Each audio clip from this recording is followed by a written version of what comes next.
any of this can happen once you start connecting with people you know on this platform, because you will start appearing on the feeds of second and third degrees of separation.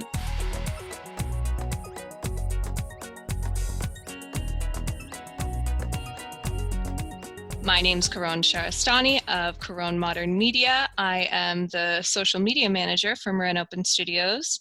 Today we're talking about LinkedIn for artists, or how artists would use LinkedIn for marketing their art. We're going to get into the basics of it in the same way that we did for Facebook and Instagram. And if there's an interest in this topic going forward, then we can do an advanced version of LinkedIn. So LinkedIn for artists was something that I think it came up as a topic in one of our previous trainings. Someone brought it up, hey, what about LinkedIn? Because we were talking about other forms of social media, but LinkedIn is the single most professional social media platform online. And when you think of professional, meaning that what is something that attracts certain people to a platform like Facebook? It's connecting with people, it's pictures of babies, it's pictures of puppies, it's pictures of ice cream. It's kind of like frivolous fluff sometimes that makes people want to engage on that platform. LinkedIn is where professionals and specifically corporations and bigger companies have a presence no matter what, even if they don't have presences on the other platforms. And so LinkedIn has established its own reputation as being the place to connect with and market yourself as a professional of any type, including artists. And if you think, oh, I really like to do the Instagram marketing because that's more visual, or I'd like to do Facebook marketing because that's more about relationships, and I like seeing puppies and ice cream and, what my friends are having for dinner and, my friend's new granddaughter and all of that. But when it comes to actually using these platforms to market your art, and you're thinking of expanding beyond just being on Instagram and Facebook, LinkedIn, I would suggest, should be your third platform. So if there was a hierarchy, Instagram is number one for me, Facebook is number two. Those can flip depending on how sociable you are and how much you want to spend, how much time you want to spend on these platforms. And then LinkedIn would be third. And one of the reasons why I kind of warmed up to LinkedIn was because I do other services in addition to painting. I do videography and photography. I do headshots, product shots. So it made sense for me to be on there for more than just more artistic services. That said, you all know, we've all seen it. You walk into some of these campuses, the Facebook campus, the Google campus, and you walk into their foyers and they have these gigantic pieces of art. I mean, some of them, like SurveyMonkey, will have an actual digital wall and it'll flip and show artists that are online. But if it's LinkedIn or Facebook or some of Twitter, some of these local campuses here in the Bay Area, they will have these massive pieces of art in the foyers of their campuses, and then down the halls and then in the conference rooms, just like really amazing, sized artworks. And so there's no reason why you shouldn't be, even if you're all Marin based, even if you're all North Bay, even if you're like, oh, I don't go to Silicon Valley that often. Oh, I've never been on one of these campuses. Google it. You can see some of the interior shots. They purchase art. And while we are in the COVID days right now, where people are not necessarily maybe beautifying their workspaces, but more beautifying their home spaces, either way, when these companies do get back to business as usual and having an office or having meeting spaces, they always need art.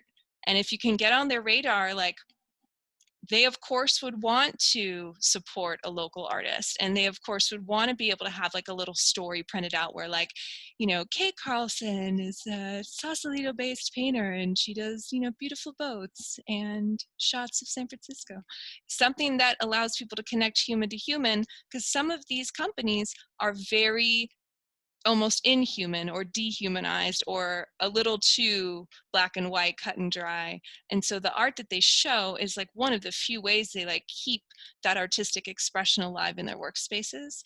And to get on the radar of those people, you have to be on LinkedIn. You have to be on these more professional platforms where you actually have like C-level corporate people once in a while they're browsing on there. If they see your art and they're like, that would be cool to space out to while we have our next board meeting, then they can contact you or have their assistant contact you and go from there.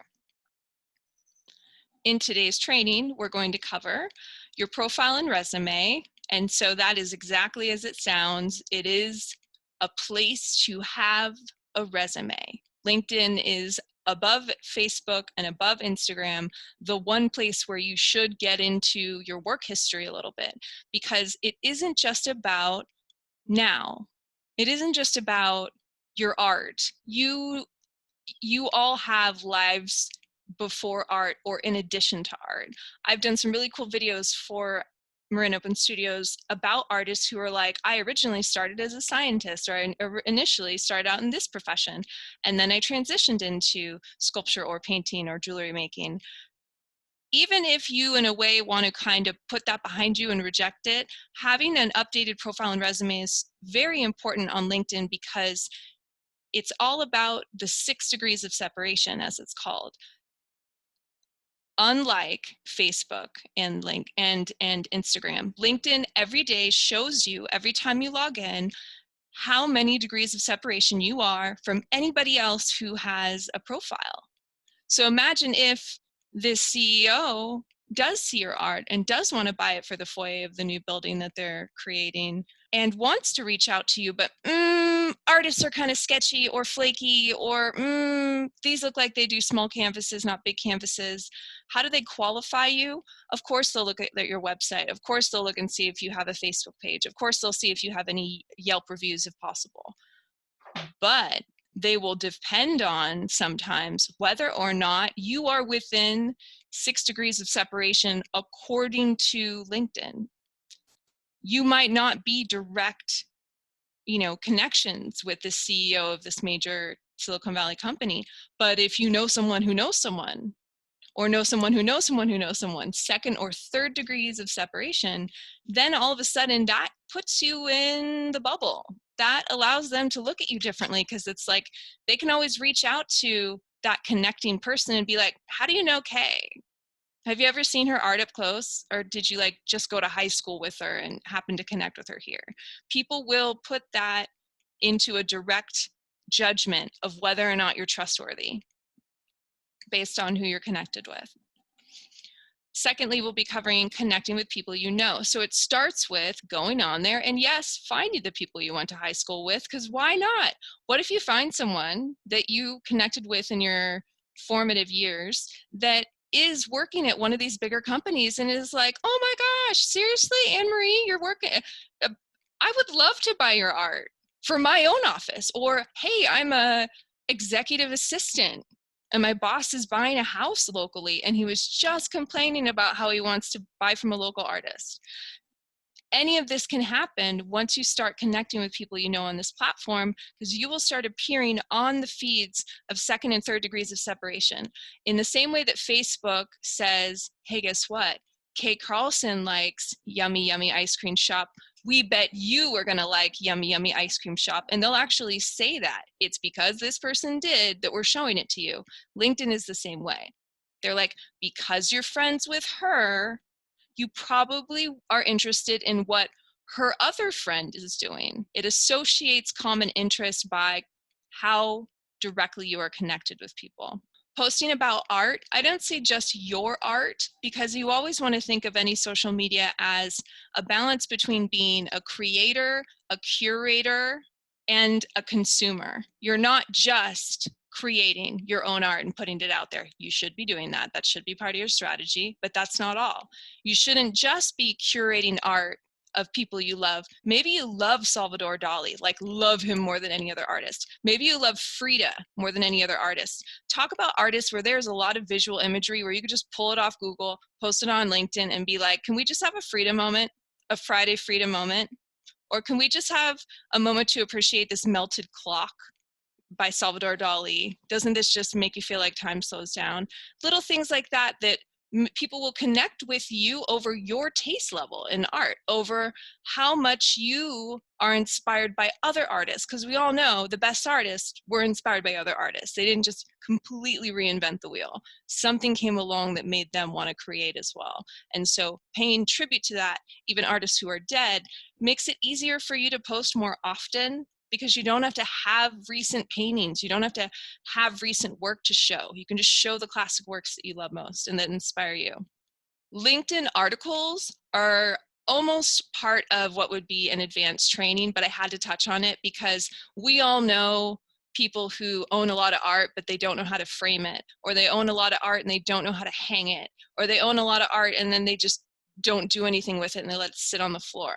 So what if you wrote an article about like how to frame your art, where to frame your art, how to hang your art, 3 ways to hang your art, 4 reasons to have art in your office, 5 types of art that will inspire you in the middle of the day. I could get carried away, but when you think of articles online that spark your interest when you don't have a lot of time, it's when there's like 3 or 4 or 5, put a number on it, 3 or 4 or 5 things that you can consume real quick that have to do with art or inspiration or office decor.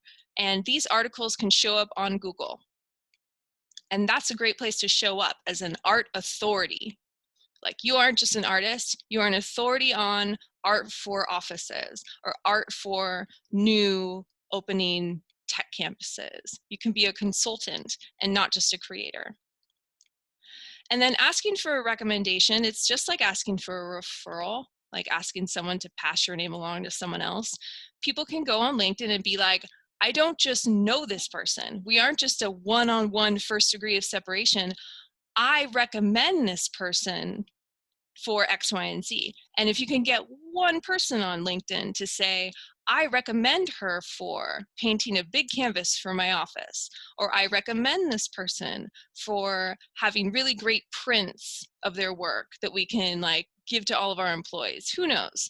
But any kind of, just like Yelp reviews, any kind of recommendation is helpful in getting your art to appear on the radars of people of influence, especially in the Bay Area. And so you want to have the gusto, the chutzpah, the courage to ask people for that. People who you know love your art and have bought your art or your prints or your sculptures or what have you.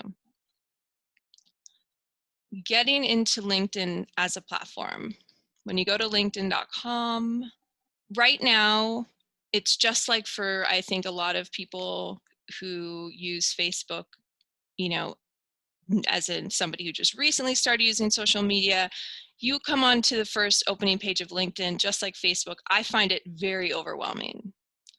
There's my name and profile on the side, I know that takes me there. There's today's news and views. Like, why are you giving me news? This isn't a news site, is it? It's social media. Down at the bottom, it's, you know, you've got my business page, and below that, recent places I've been, but it's just so much. So when you first log on to LinkedIn, it can be a lot. And the best thing you can do, similar to other platforms, is just stay at the top. As soon as you start scrolling down into the feed, you start getting into other people's posts and content, which is fine, but that's a deep, dark hole of being a social media consumer, whereas our lesson today is about the basics of LinkedIn and how to create a profile that not only makes you look professional and respected and connected, but that potentially gets you art clients from this specific platform. When we go to my personal platform, or I should say my profile on the platform, so I have my personal profile, and then I also have technically a business page, but again, it's because I do videography and photography. If you only are thinking of doing art and marketing art on LinkedIn, don't do a business page. It's more energy than it's worth, in my humble opinion. And that's why we don't have a page for Marin Open Studios on LinkedIn. It's much better for like big companies doing recruiting and not necessarily nonprofits. When we go to my profile on LinkedIn, and you can see it has my name and like a preview with some text, which we'll get into now. When you first look at someone's profile on LinkedIn, here's one way that it can appear. I say one way because I have 2 photos uploaded. One of them is my headshot. Another one is a cover photo, which you also have on Facebook. The opportunity to put a big, long, rectangularly cropped image. I highly recommend that you do an image of your art. I'm on here for more than just art, so I chose something that has more to do with my video and photo work. And the professional clients that I've gotten from this platform have primarily been from video and photo work and not as much art. I've gotten more of my art clients from Facebook and Instagram. But I respect this platform because I've made a lot of money by knowing people through it. When you log in and you go to your profile, you'll have your name. You can see there's a name in brackets. That is not my middle name, that is my maiden name. So if you are a woman, a lady, and you've had a maiden name professionally, anything you've done before you got married, and it's technically part of your resume, that's how they show it. And that way people can find you. Oh, I don't know Caron Shahrestani, but I do know a Caron Al-Arab. And so people are on here looking for you sometimes on a daily basis, whether or not you have an updated profile. And so to update your profile allows that information to be available. Directly under my name, you'll have what is called a tagline. This has been inappropriately used by a lot of members of LinkedIn who mistake this for where you put your title, like videographer, photographer, painter. That's in the resume, which we're going to scroll down and look at in a second. This is not your title that you have directly under your name, though a lot of people are using that. It's a tagline. It's a call to action. I say, stand out online with original video content, exclamation point. Contact me for your Bay Area video marketing and photography needs. You should say something like,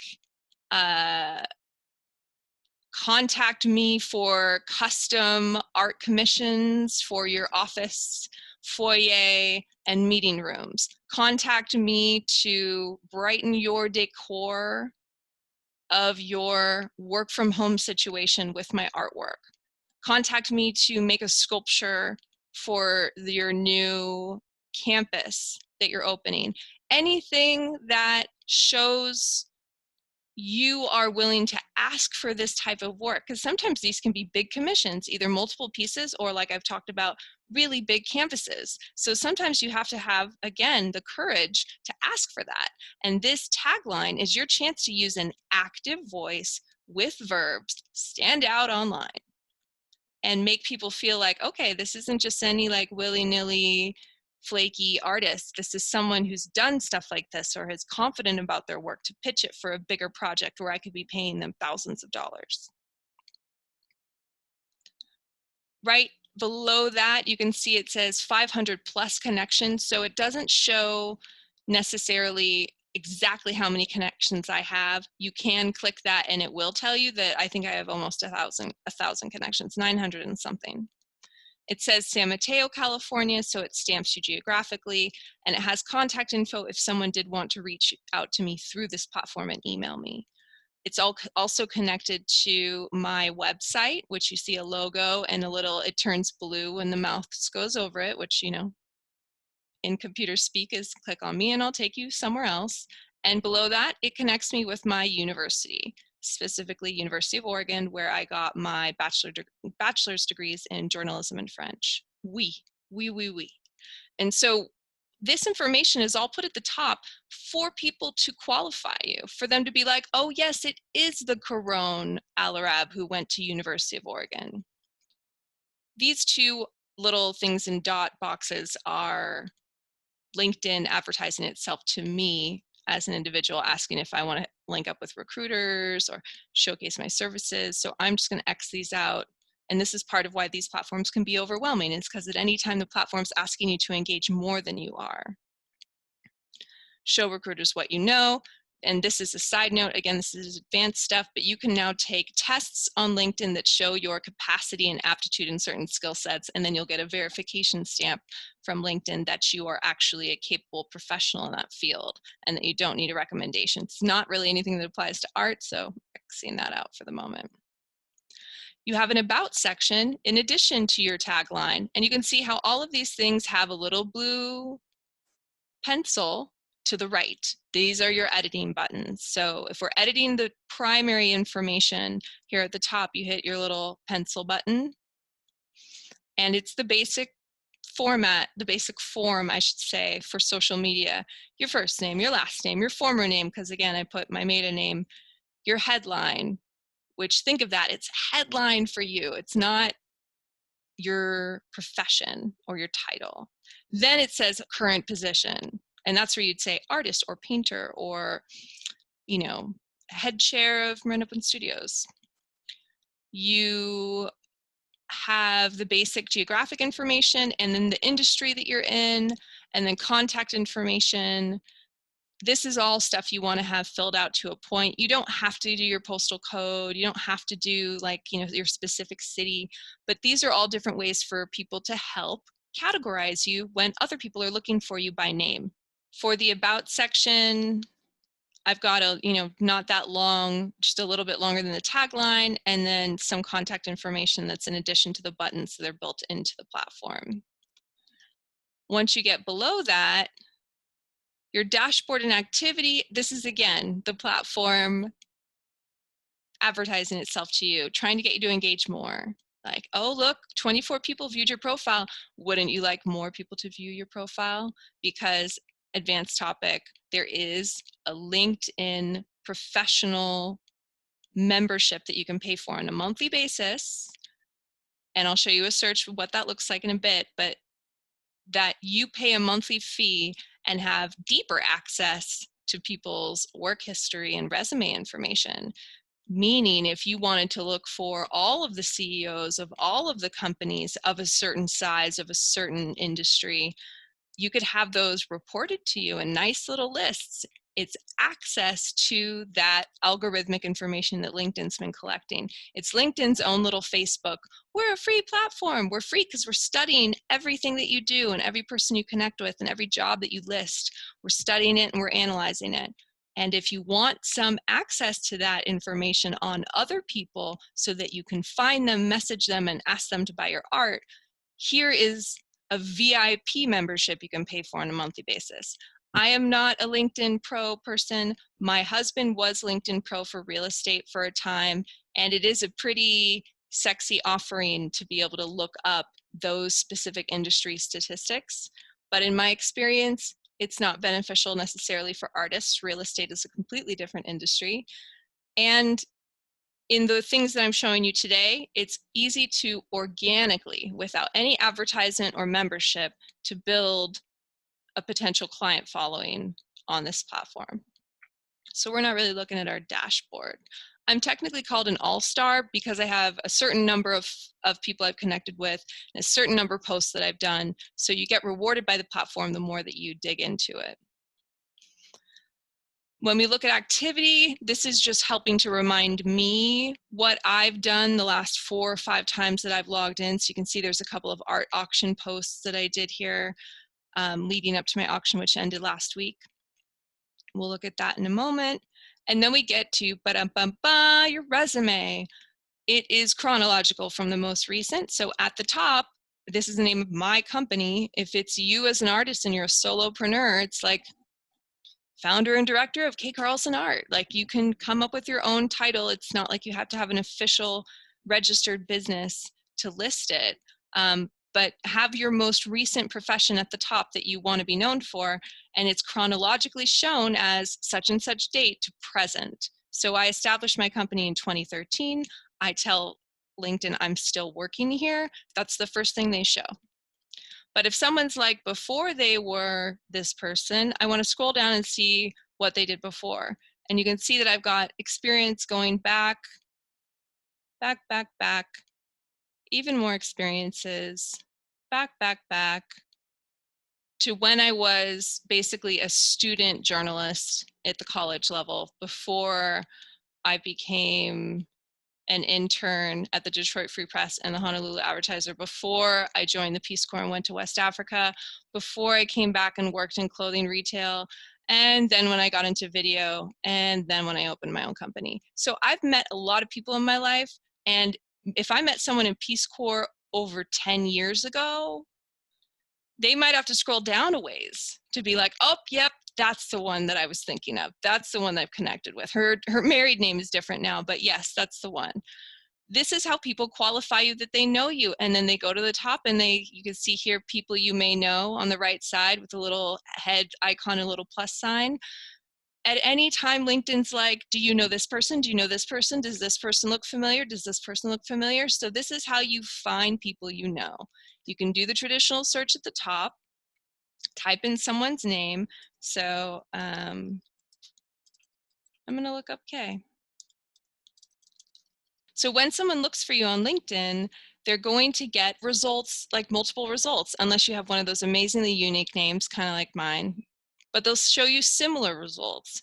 So you could say there's like another, and then there's a Sarah K. Carlson, and then there's a Lindsay K. Carlson. So she's not the only K. Carlson, but what did LinkedIn do when I searched for someone I knew?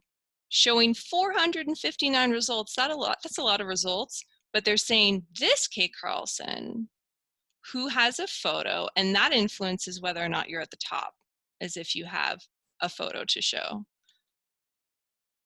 And then it says she's a third degree of separation. Like Kay and I know each other. Hi, Kay. Kay and I know each other. We're first degrees in real life, but according to LinkedIn, we sort of know somebody who sort of knows somebody who knows the other person. And so if I went to her profile and checked her out and seen that, you know, what her most recent work history is, I would verify it's her and I would send her a request. So, and I see her face and I see Executive Director, Marin Open Studios, plein air painter. So like many people, Kay is using that headline as kind of a title. And what we want, Kay, next time we do our LinkedIn training, is for Kay to have a new LinkedIn headline that says something like, let me paint a beautiful boat for you on the bay, or hire me to, or commission me to, or now selling some call to action. Kay, let's make it happen. That's your homework. It should be everybody's homework. Everybody's homework is to have a cool call to action. But look at that. Look at how it lists her that way. And then this one's like, no, you don't want this Kay. She's a retired teacher in Fresno. You don't want this one. She's a leasing specialist. You don't want this one. So it is a way for people to be, oh, we're not looking for the voiceover actor or actress. So I'm like, no, it's this one. I know her by her face. And you click. So Kay has a beautiful profile picture. She doesn't have a photo behind her, but you could. Other piece of your homework, picture of your boats, like the ones you have behind you right now. And you can see that it says she has 453 connections. So what did they do here? They show how many connections you have up to 500. And then after 500, it just says 500 plus. So it's good to hit and break the 500 plus mark according to LinkedIn, because then it puts you in that, oh, she's 20 something and not she's 21. You can see that she's got her self-employed and her schooling, just like I did. She's got a beautiful about section. And then we get into her experience. And so if I want to connect with Kay, you can see that there's two different buttons here. One of them is message, which is risky because Kay may or may not be heavy on LinkedIn. She might not spend very much time on here. And if I see there's no photo here, like a backdrop photo, and where she doesn't have a lot written in for the headline, then you're like, okay, then she might not be deep into LinkedIn, like the understanding of LinkedIn, which means she might not check the messages, she might not see it. So you would click the more or drop down menu and you can see share, save, follow, connect. You want to connect. I hit connect. It says your invitation to Kay Carlson is on its way. You can add a note to personalize your invitation. And so if you want, you hit add a note and you're like, hey, Kay, sorry to call you out in the training today. Wait. Hugs. I know that hugs isn't like extremely professional, but. And there you have it. At some point in Kay's computer or her phone, or the next time she logs in, a notification, and you can see here at the top, we've got our menu, home, network, jobs, messaging. Notifications is the one with the bell, just like it is on Facebook. Somewhere in the notifications, she'll get a boop, Caron Shahrestani wants to connect with you, and it'll show the note that I wrote to her. And so that note can be, hey, remember me from Peace Corps, or remember me from when we worked together in that boutique, or remember when we met in Paris. You can put any of that into a little message. So someone's like, yeah, oh, right. Especially if it was a long time ago. As soon as you connect with these people, the webs start interconnecting as far as the robots working, and next thing you know, your art posts or posts about your content, your art, can show up on the feeds of people in different parts of the world, in different industries that you've never targeted before. It's all about that connection. And LinkedIn, like Facebook, like Instagram, wants you to, similar to a casino, stay and gamble and not know what time it is and like lose track of time and just keep drinking and just keep it, you know. And so they don't really want you to leave. They want you to dig deeper. And the best way for you to dig deep is to look, who do I know in my second and third degree connections? So if we go to my network at the top, so you have invitations, people who will ask you to connect with them. Like I just sent Kay an invitation.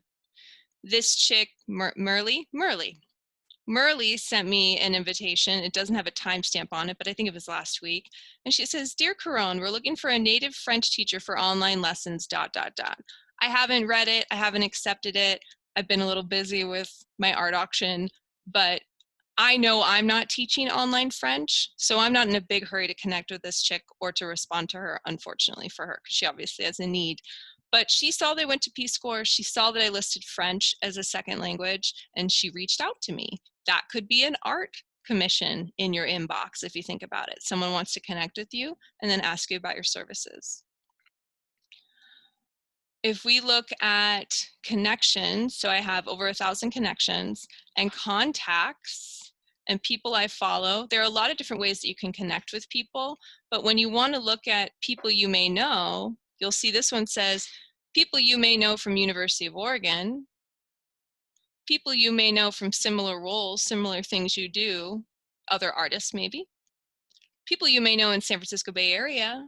So it's breaking this up into, why are these people being shown to you? And if you look closely, and I shall zoom in because it looks like people in similar roles. I might know a few people, but that's kind of fun. You can see where it says Tatiana Zuniga, and in gray, might be hard to read still, but it says 2 mutual connections. And she's the founder of the Wood Knot. I've never heard of her. I don't know what that company is. I don't know who the 2 people are that she's connected with, but if I just wanted to build my following and make it to 2,000 people I'm connected with on LinkedIn, I could click this little connect button right here. On the other side of my results, I have Gail Antoinette, founder of, looks like she's a broker, works in real estate, 101 mutual connections. If I go and look at her profile, we are second degrees of separation. So we have over 100 people in common that we both know or we've connected with on this platform. And yet we're considered second degree because we have not met each other. We haven't connected, this little blue button right here. So see, now this is different than when I was looking at Kate Carlson and her said message or more, and that's it. Those were your buttons, and you had to go to the more button to find connect, right? Remember it said connect right here? Here they put connect in a big blue button right in your face because they're like, dude, you gotta know this chick. You have 100 people in common. So for me, as someone who, I'm still looking for video editing clients, I'm still looking for social media training clients on a constant basis, I would connect with her. Would you like to add a note? I don't know her, and I don't know which of my services as a realtor she might be interested in. Maybe she needs headshots. So I'm not going to add a note. I just say done. So just now, in the time of our training, I've sent 2 LinkedIn connection requests, one to someone I actually know and one to someone I don't know. If they both accept, boom, my following, my connection number goes higher, and already the robots are working to see, well, who else does Kay know and who else does Caron know for the next time they both log in, for the next person we can recommend and suggest to them. Last part of this is articles. So remember when I said 3 things like this, 4 things like this, all of my articles pretty much have numbers on them. 20 video content ideas for 2020. 3 seasonal marketing videos to make on your smartphone. Top 4 benefits of networking in real life. On and on.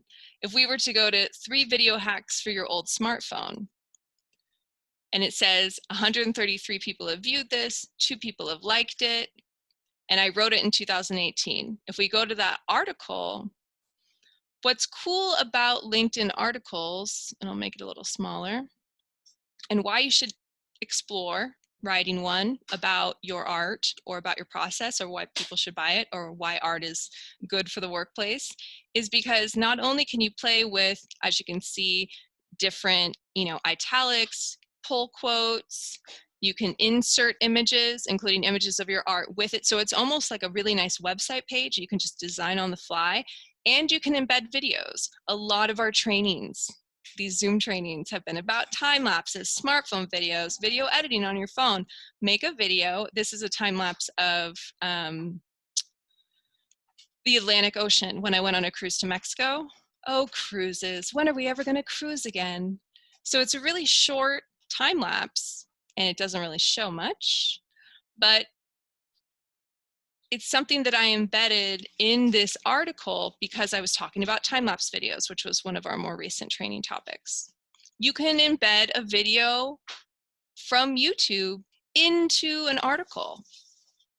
Images, images, text, text, and then it has all your contact information at the bottom. People can comment on it. People can share it.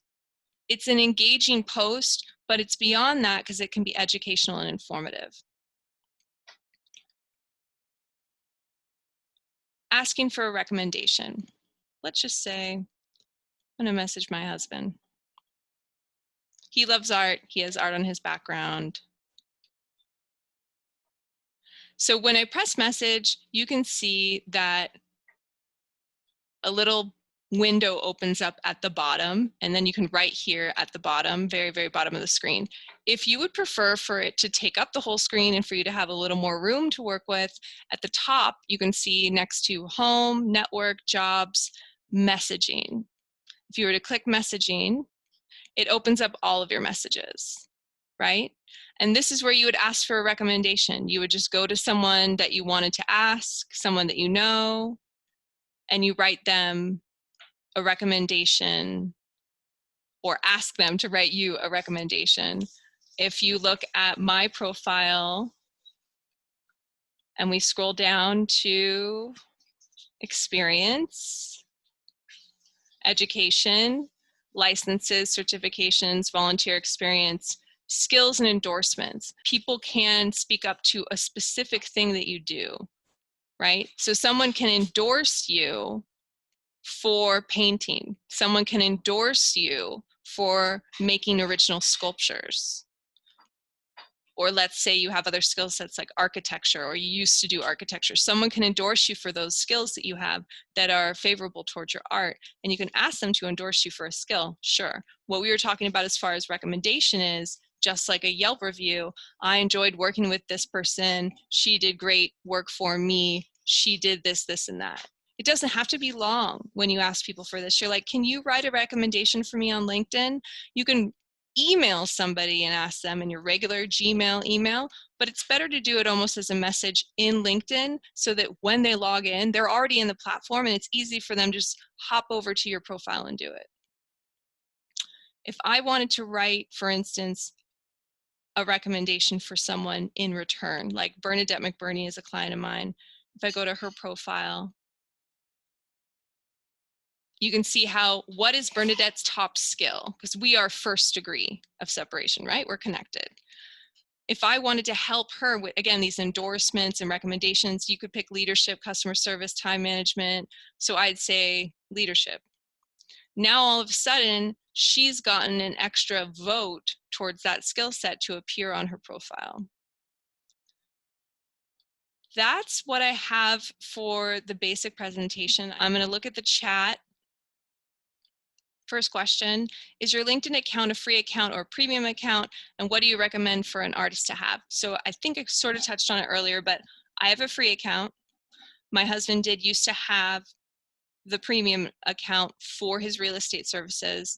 And I've seen both sides of it. It's like I said, when you decide to pay the membership fee at LinkedIn, it's the primary benefit is the access to lists, actual lists of people in your second and third degrees, but that it's like a specific income that they make or a specific industry that they're in, or that are a friend of someone that you know. You can do very detailed searches for lists of people to contact. Why would you contact people?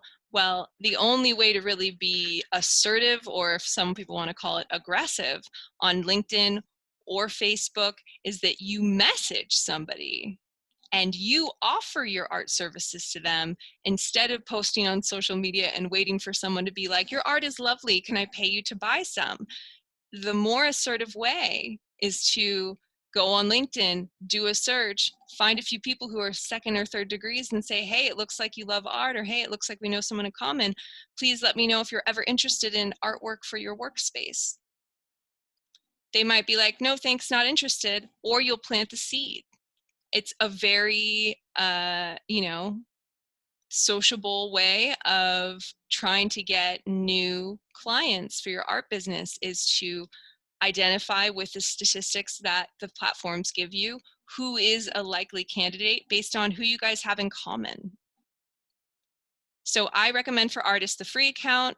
I don't recommend the premium account because I feel like most artists aren't necessarily are targeting a specific field that in that isolated of a way. And there's a lot you can get out of the platform, as we've covered today, that has nothing to do with money or advertising or membership fees. Does LinkedIn ask or suggest to connect to people, or does the request only come from an interested party? Both. So when you log into LinkedIn at any time, LinkedIn robots start ticking away, right? They're like, okay, she hasn't been here in 6 months. Okay, 8 million people have posted in the last 6 months. Okay. This is the one article that has been the most popular in the last however long. This is something that she'll probably like. And they feed that to you. That's your LinkedIn feed. When it comes to people, anytime you log in and start interacting and connecting, LinkedIn's like, okay, so she connected with Caron. Caron knows or has 1,000 people she's connected with. Caron knows this woman named Shiva. I bet Shiva knows Kay.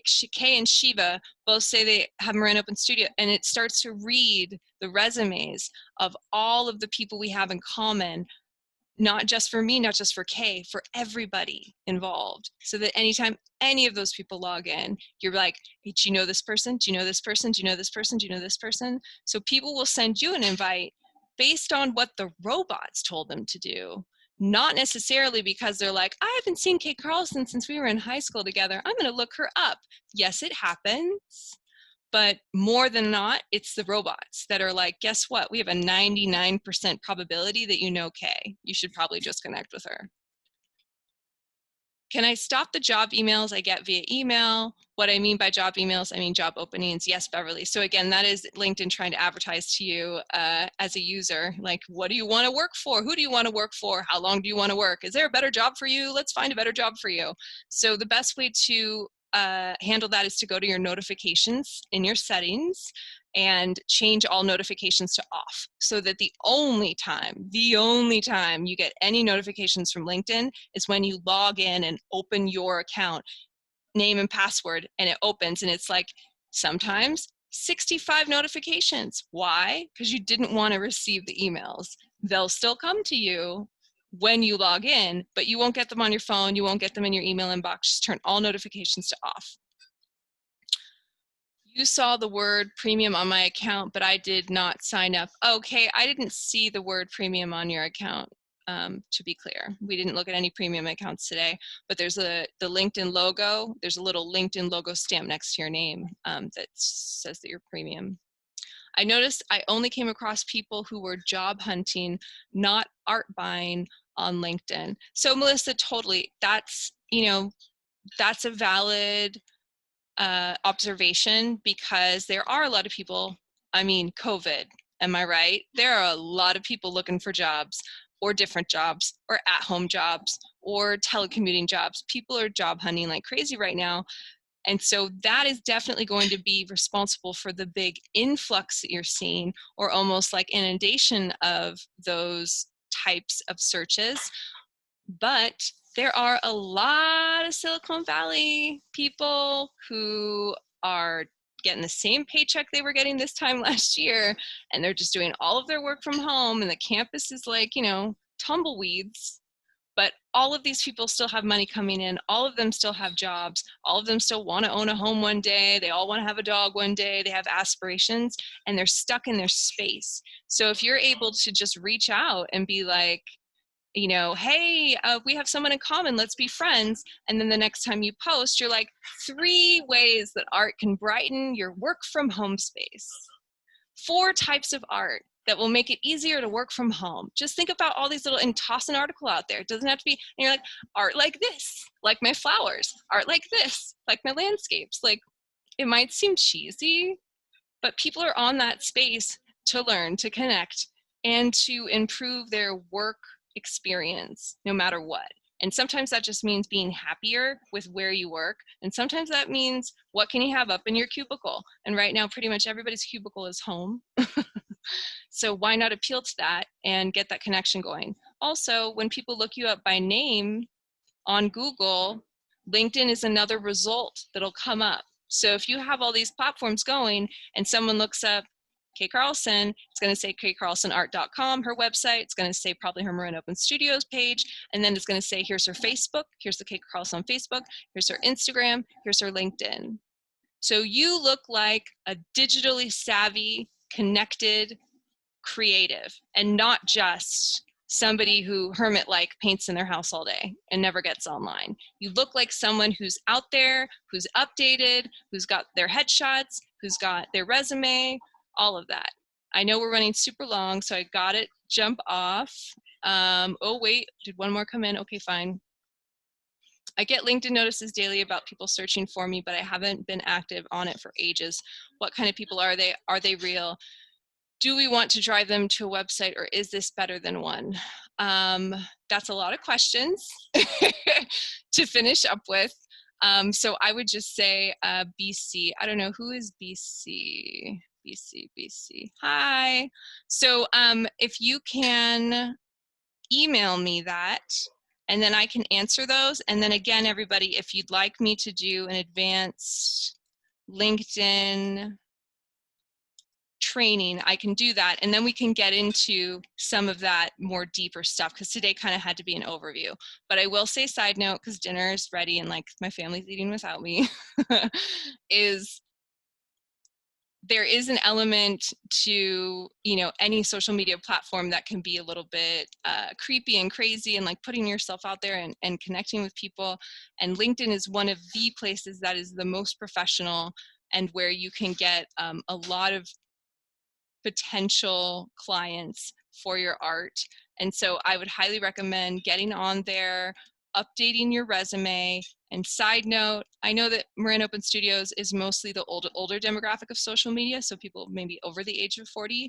And some people I know are very hesitant to put their educational experience down and have the years of their graduation and have people be able to see how old they are. Just saying, we're mostly ladies on this call, right? So I understand that concern. I encourage you to put as much information on there about your life experience and about your background as you can, so that people can qualify you and know that you're that Kay, or that you're that Anne Marie, or you're that Shiva, and you're not some other Kay Carlson. And so make sure that you put what you can on there that's comfortable, but definitely see it as a way for people to qualify you, for them to trust you, for them to want to give you their money for bigger art projects, larger scale commissions. I really appreciate everybody who came today. Next week is Facebook Messenger and DMs, and that's actually where we get into this more sales conversation, asking people for their money. And so I'm really excited to get to that with you guys. Gotta jet, gotta have dinner. This ran so long. How did that happen? Because I love you so much, that's why. Thank you. Have fun on LinkedIn.